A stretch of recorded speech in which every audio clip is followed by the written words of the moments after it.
একযোগে নিয়োগের দাবিতে টিআরবিটি চেয়ারম্যানের দ্বারস্থ হলো টেট 2 উত্তীর্ণ বেকার যুবক যুবতীরা। এদিন বেকার যুবক যুবতীরা এক প্রকার বাধ্য হয়ে সাক্ষাৎ করেন টিআরবিটির চেয়ারম্যান প্রত্যুষ রঞ্জন দেবের সঙ্গে।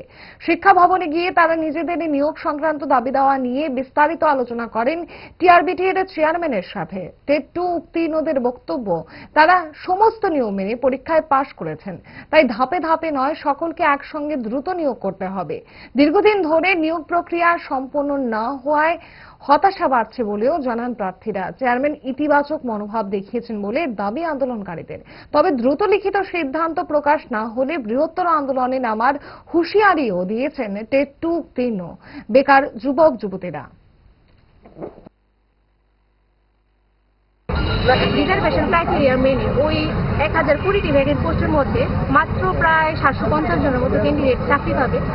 বাকি প্রায় 738 জনের মতো টেট 2 যোগ্য ক্যান্ডিডেট এই নোটিফিকেশন অনুযায়ী চাকরি পাওয়া থেকে বঞ্চিত থাকবে।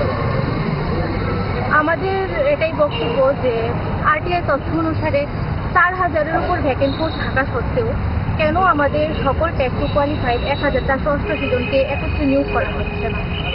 আমরা আমাদের শিক্ষামন্ত্রী তথা মুখ্যমন্ত্রী ডক্টর মানিক সাহা স্যারের কাছে এটাই আবেদন রাখছি যে টেট 2-তে শূন্যপদের সংখ্যা বৃদ্ধি করে পুনরায় শিক্ষক নিয়োগের বিজ্ঞপ্তি জারি করে আমাদের সকল টেট 2 কোয়ালিফাইড ক্যান্ডিডেটদের যেন অতি শীঘ্রই একত্রে নিয়োগের একটা সুযোগ করে দেওয়া হয়।